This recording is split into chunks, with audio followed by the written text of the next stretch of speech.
আসসালামু আলাইকুম। যে হারে আমি মাছের রেসিপি শেয়ার করি আমার পেজের নামটা মনে হয় একদম ঠিক যাচ্ছে না, চেঞ্জ করে ফেললে হয়তো বা ভালো হবে। কি বলেন আপনারা? আজকে আরও একটা মাছের রেসিপি নিয়ে আমি হাজির হয়ে গেলাম।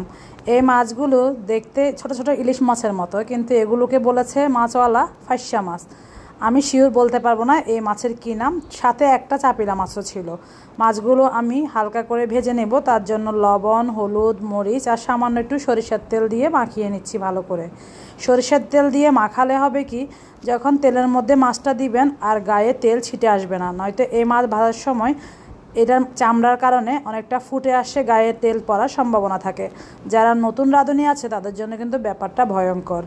যাই হোক, ছোট্ট এই টিপসটা আপনাদেরকে বলে দিলাম। আমি জানি অনেকে এটা জানেন, কিন্তু যারা জানেন না তাদের হয়তো বা কাজে আসবে।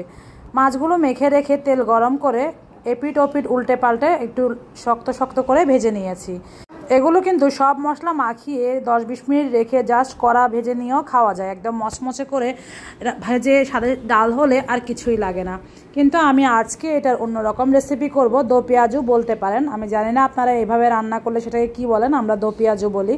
তো আমি সেটা করার জন্য সবগুলো মাছ 2 বার করে ভেজে তুলে নিয়েছি। তারপরে এখানে আবার ওই তেলের মধ্যে রসুন কুচি, পেঁয়াজ কুচি, কাঁচামরিচ কুচি দিয়ে হালকা করে ভেজে নিয়েছি। এরপরে সামান্য একটু লবণ দিয়ে নিয়েছি স্বাদ অনুযায়ী, কারণ মাছ ভাজার সময় তো আমরা লবণ দিয়েছি। বেশি লবণ দিলে খাওয়া যাবে না, কম হলে চেক করে আবার দিতে পারবো। এরপরে পেঁয়াজ যখন হালকা ভাজা ভাজা হয়ে গিয়েছে, দিয়েছিলাম গোলমরিচের গুঁড়া। এরপরে দিয়ে দিয়েছি একে একে সব গুঁড়া মশলা, হলুদ, মরিচ, জিরা, ধনিয়া, যা যা লাগে আর কি মাছের সাথে দেওয়ার জন্য। সব দিয়ে অল্প একটু পানি দিয়ে মশলাটাকে খুব ভালো করে কষিয়ে নেব।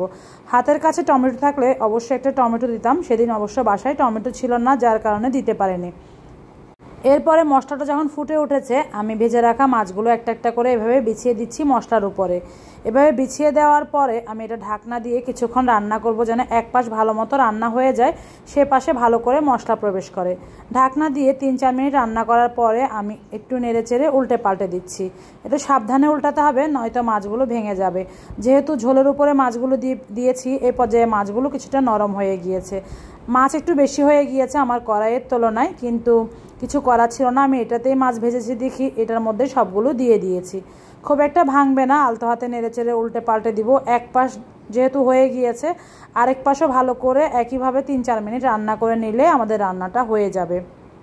উপর থেকে আরও 1 টেবিল চামচের মতো পানি দিয়েছি, যেন ওই পাশটাতেও ভালো করে মশলা প্রবেশ করে।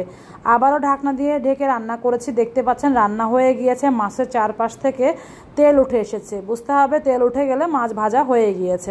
খুব সাধারণ রান্না, আমি জানি এগুলো আমাদের প্রত্যেক দিনের কাজে লাগে, আর এই সাধারণ রান্নাগুলোই আমি শেয়ার করি, কারণ আমি খুব সাধারণ মানুষ।